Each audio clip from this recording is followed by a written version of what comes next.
ستا بابا او ماما چا وجلو؟ غلانو وجلو. ظلم خو یو ظلم مې دی، د ظلم توهین کفر یې وکړو. هزار ته بوزم کیلو نه یریږي، د ظالمانو ډېر ظلم کړی ورسره. پولیس خو هغه غلان ونیول که نه؟ تا وکتل؟ غلان دې وکتل؟ همدغه غلان و. دی چې چاړه راوالو دا وړوکی دی، وایي امي په چاړه ووالو، ابو په چاړه ووالو. او څنګه یې وجلو ماما بابا؟ 25 तारीख को लड़की जब वापस आई तो अपने घर जाने के बजाय वो अपने हमसायों के घर गई थी। इस पे और भी उनको शक मज़ीद पुख्ता हो गया।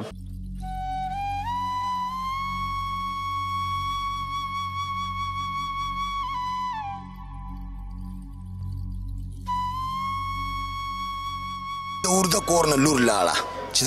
د کور نه لور لاړه، د شک په دې زما لور باندې او زما په دې مامي باندې کولو. تا ورته ویل؟ هغې تا ته بیا څه ویل؟ چې زما لور ته یې زه خپل اشنا سره کالام له لاړم، شپه مې وکړه دا دې ورسره رالم. ده ته ټلیفون وکړو زه ورته چې بهی تا سره خو لور ناسته ده، زما د کور والا او زما د مور خو تا غټه بېعزتي کړې ده، ما سره به مو یو چرګې ته اوس کښېني، یو لارې ته به راسره کښېنې که نه، بس چې نن یې ورته دا خبر وکړو په سبا یې قتل کړو. ان کو شک تھا کہ ان کے جو ہمسائے ہیں ان کے گھر کے بالکل سامنے رہ رہے تھے عبدالرحمن اور اس کی والدہ، اس کی بیوی جو قتل ہو گئے، ان پہ شک تھا.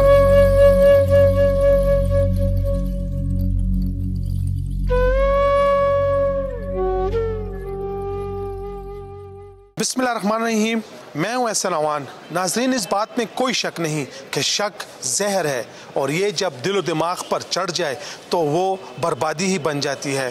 جی ہاں، آپ کو یاد ہوگا ایسا ہی ایک واقعہ پشاور کے نواحی علاقے قاضی کلی الف خان قرونوں میں پیش آیا تھا، جہاں محض شک کی بنیاد پر قریبی ہمسایوں نے ماں، بیٹے اور بہو کو انتہائی بے دردی کے ساتھ قتل کر دیا تھا. یہ قتل واردات کیسے رونما ہوئی تھی، منصوبہ بندی کہاں ہوئی تھی، ملزمان کون ہیں، پولیس نے انہیں کیسے گرفتار کیا، یہ تمام ڈیٹیل میں اپنی اس رپورٹ میں آپ کو دکھاؤں گا. ہم ورثہ سے بھی بات کریں گے اور پولیس آفیشل کا موقف بھی لیں گے. ہمارے ساتھ ہی رہیے.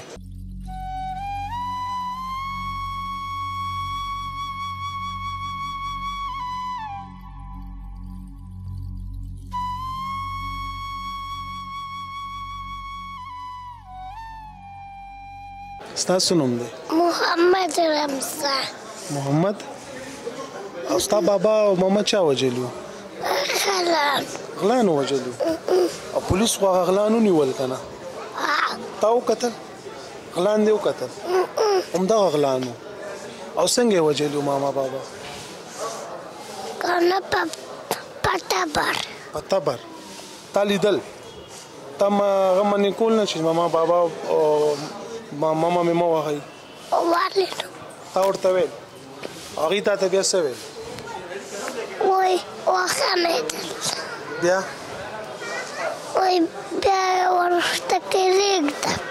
بیا یې تا ته کیلې کېښې او ماما بابا راته یادېږي؟ تا ته بیا څه ویل؟ ستا ماما بابا چې وجلي ظلم یې کړی که نه؟ ایریږي ده نه که نه هغه یاد دي درته چې څه څه یې کړي؟ جی ناظرین، میری گود میں آپ اس بچے کو دیکھ رہے ہیں، یہ وہ عینی شاہد بھی ہے جو ملزموں نے اس بچے کے سامنے اس کی دادی اور اس کے ماں باپ کو انتہائی بے دردی کے ساتھ قتل کر دیا تھا. اس بچے کی گفتگو بھی آپ نے سنی. اس کا پشتو میں یہی کہنا تھا کہ چور آئے تھے اور انہوں نے میرے ماما اور بابا کو قتل کیا اور میری دادی کو بھی مار دیا. میرے ساتھ اس وقت مدعی موجود ہے، ان سے بات کرتے ہیں. ستاسو نوم دی؟ زما محمد اسماعیل. دا چې کوم عبدالرحمن و دا ستا بهنوي و؟ زما بهنوي مو او د دوی خورکۍ ما ته هم ناسته ده. او دا دوه خو د هغه بچیان دي؟ دا د هغه بچیان دي، بس اوس زما بچیان دي. جی تا دا اډاپ کړل؟ دا زما بس ما دوی ته وویل زما 15 لوریان دي، دا زما زامن شو بس. او جی لکه تا دا واغسته د دې تربیه د دې هر څه دا به ته هر څه الحمدلله الله به کوي او اوس موږ به وکړو انشاءالله. دی مخکې اوس موږ چاړه هم چې کور کې نشو استعمالولی ولې دی جاړې چې چاړه راوالو دا وړوکی دی وایي امي په چاړه ووالو ابو په چاړه ووالو او بس جاړي او لګي چاړه نه یریږي بازار ته بوزم کیلو نه یریږي د ظالمانو ډېر ظلم کړی وسره جی. لکه چونکه د ملزمان راغلي و دوی ته کیلې ورکړې وې چې تاسو کیلې خورئ موږ تاسو نه وژنو هغه نه پس د کیلو نه یریږي اوس کیلو نه وسوي هغه نه دغه کوي نه اخلي نه کیلې نه بازار کې هم دغه کوي دی وایي زه والې مې مدار مخامخ ته جي وایي زه والما د په خپله تپوس هم کولی شي نه ما خو اوس خبرې درته وکړې ما ته چې اغلان راغلي او زما ماما بابا او نیای راله ووجله او ما ته چې تاله کیلې به درکړو تاسو کیلې خورئ او لکه اوس دې څه وایي مور پلار یادوي یاره جي دا احمد د شپې 2-3 ځله پاسي او جاړي مور امي ابو بیبي به دا چغې وایي مونږ ورسره بس الله ګواه دی د دې د وجې اوس مونږ دوی له نشې دوی هم راوړې ده خو بیا هم جاړي جي ولې چې مونږ دوی لږ ارام وکړي دغه وکړي تاسو خپله وینئ دی کم حد ته ورسېدی جي. میرے ساتھ مقتولین کے ورثاء موجود ہیں ان سے بات کرتے ہیں کاکا اللہ پاک دی تاسو له صبر درکړي ډېره خټه صدمه وه دا راته ووایه دا مقتولین ستاسو څه کېده او بیا دا چې کوم ملزمان وشو وجه مخامخ سره راله دا جناب علي دا مقتولین چې کوم دی دا زما مشره مامي وه او یو مې زوم یو مې لور وه او وجه دا کېده چې د دې کور ته مخامخ 6 فوټه یا 8 فوټه لار ده دا ټولو ته پته ده هغه اړخ ته نه د لارې نه هغه اړخ د دې دروازې ته مخامخ د دې ظهور دا کوم ملزم چې دی اوس دې وخت کې مفرور دی د دې ظهور کور دی د دې ظهور د کور نه لور لاړه چې د کور نه لور لاړه دی شک په دې زما لور باندې او زما په دې مامي باندې کولو بیا دی کور ته راوغوښته ظهور وی زمونږ جنۍ پیدا نه شوه نو موږ به تاسو سره ډېر پوره انجام به ستاسو او تاسو سره به موږ ډېر چې څه زموږ د وڅه کېږي وژنو به هم ټوټې کوو به هم دوی ورته زما لور په پټ مخه پرده کې نکاح پوش ورغلی دا ورته ویلي که دا الله پاک 10 کاله بعد هم پیدا کړو دا په ما ټکې شوه موږ خپل خون در بخلی دی داسې شوه په سبا 25 تاریخو د 10مې میاشتې چې دا پیدا شوه تپوس ترې نه وشو د دې جنۍ د مور د طرفه نیا راله دوی ته حواله شوه د مور د طرفه نیا راله دوی حوصله افزایي وکړه دوی ته ویې پرون د کار مخه وه د غوسې مخه وه که زما دې نو څه ویلي یا زما دې زوم څه ویلي ضرور یادولو نو خیر دی زه بخښنه غواړم ای ورته بس بخښنه څه غواړي هغه در راله اوس دې خپله تپوس وکړئ چې چا لیږلي وي چېرته تللی وي او یاره شنه دې څوک بس خیر هغه د دې حوصله افزایي وکړه زما دې زوم هفته بعد د دې خبرې نه وروستو تقریبا 6 ورځې بعد دته ټلیفون وکړو زه ورته چې بهی تا سره خو لور ناسته ده زما د کور والا او زما د مور خو تا غټه بېعزتي کړې ده ما سره به مو یو چرګې ته اوس کښېني یو لارې ته به راسره کښېنې که نه بس چې نن یې ورته دا خبره وکړو په سبا یې دی قتل کړو دا بچي دا ښځه یې موله قتل کړه مور یې موله قتل کړه دیم کړه یو بدماشي پې پخه کړه مین وجه هم دغه وه چې بس دا جینۍ تللې وه او هغې شک و چې د دې سلا باندې تللې ده او هغه جینۍ هم بیا خپله تسلي وکړه چې زه د دوی په سلا نه یم تللې دا باقاعده دا دی اوس هم وی لګیا ده او دا دی زموږ افسران صاحبان هم وی لګیا ده دوی سره چې کوم خبرې شوي دي ټول حالات دوی سره لیکلی شوی دی معلوم دی سی ډي آرو نه هم پته لګېدی ده هر څه نه یې پته لګېدلې ده جي چې هغې خپل اشنا هم خولی دی زیږې هم خولی دی زما لور ته صرف دونه ویلي الله ګواه دی دروغ نشم ویلی ولې په دې وخت باندې که ماله نه دروغ پکار دي دا حقیقت ته الله رسوري چې زما لور ته زه خپل اشنا سره کالام له لاړم شپه مې وکړو دا دی اوس رالم او جي دا لکه هغې ته دا هم شک و چې لکه ستاسو لور او مامي په سلا دا جینۍ تللې ده دا شک و دا جینۍ چې کله دوباره هم دیو کره راله لکه هم تاسو کره راله نو د هغې شک بیا په یقین کې بدل شو د هغې شک بیا داسې بدل شو چې دوی ورته اوس معلومات وکوي د هغې کور ته سوال جواب وکړو چې اوس د جینۍ نه تپوس وکوي چې ته چا لیږلې وې چا خرچه در کړې وه او اشنا دې څوک دی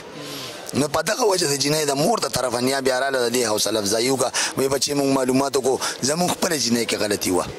هغه جینۍ او دا شته جمدی ده هسته دوی سره په حراست کې ده پولیس والو سره معلومات ترې کولی شي پولیس نیولې باقاعده ټول معلومات یې ترې نه کړی دی هر څه یې تېز کړي دي ستاسو چې کوم نوسې دي دوه مور پلار یادوي او ډېر مور پلار یادوي نه چې ټوله شپه نه زموږ خوب یې حرام کړی دی خپل وایي امي مې څه شوه ابو مې څه شو امي څه شو ابو څه شو بیا د نشې دارو ورکړم او د کوم خوب ور باندې زموږ خوب حرام دی زموږ خو د زړه غوښې لاړې موږ نه وشو کېدی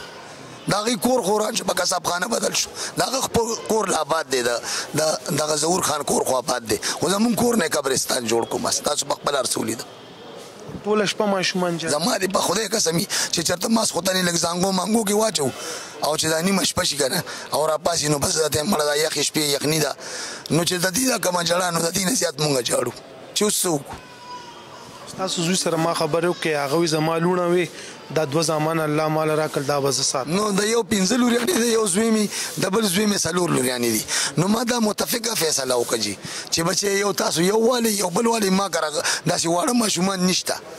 چې ځان سره وساتم او دا د وړو سره خوشاله دي نو بس یې سره لوبي مو به کوي ستړي را ستړي کې نو ما سخوتنی بچو د کی خو چې د نیمه شپه را باسي نو راته نن راته دواړه انګیان دې مې لګیاوي وې زماري په خوده قسمي خوب خندای را آرام کړی د نو سوق وسوکوسه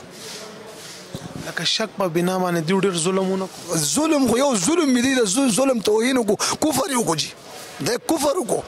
دا په بار بار لګوروي یو ظلم وی او یو دی د ظلم توهین کو یو کفر دی د کفر نم سیوا اور پسې لاړ داسې قسم په لا اله کما په یو ځای کې چرته ورېدلی چې داسې کار شوی دی او یا به زما دی لور او زما دی مامي د دې ظهور پولیس والا دي دونه خوي وای موږ له بمرا کې پیپ راته لګي مونږ سره دومره خدي تیار ترکاری راغی مونږ په خوده مې قسمی چې دې زمله دې له سرسایه مونږ راغونډه کوم بوله لګره تاسو خو یار څوک تا کنه هغه رنگ سازو غریب نو سکله به وو کله به نو رنگ سازي وکړه وو کنه نو چې دا کاتی کولی د کور کنډیشن تاسو کته حالات هم تاسو کته او په داسې حالات کې خبیا یو دې جرم د کړې دی مثال نو دې دلته پاتې کې دی شو چې دا کار کړی دی او پاتې شوی تاسو دا منئ او بل تاسو مامي چې کله بیا مړ کړل نو هغه په بوره کې واچول بیا په لکه بډنه نه لکه لړک بیا دا ظلم بعد مال خو خفغان او افسوس په دې ډیر راځي یره بخپل لور دونه نه خپه چې څومره په دې مامي خپه ما او زما دي په ذات د الله قسمی چې د پېشمنی د پاره ځان له سالن تیاری خو چې تیاری خو هغه به ثوابي روجي ډیر نیوي او هغه ارسه ګوره ما غشان پاتیو چې دی مامي زمونږ په بوجه کې واچوله زه دا ویم چې دا کم انصاف دی دا کم دی سکو فرق دا ولی اخر دی به ما ته خوسم دا خی کنه تاسو ته به خی میډیا ته هم خی چاته خو به وای کنه چې دی موږ دوه ضروري او پازاب کړیو کنه چې دا کار مو کنه دا سیدا کنه زه خو دا سوال کوم او بیا دا زمونږ افسران سیبان دی چې سمال راخکاره که خدای دې سره ډیر خو کی ګینه ما 400 دیني ساده سړي دلې دا ما پیجندس ما لیدس دا خو دا الله په مخ کې ارس شوی دي سوچو کې کنه جی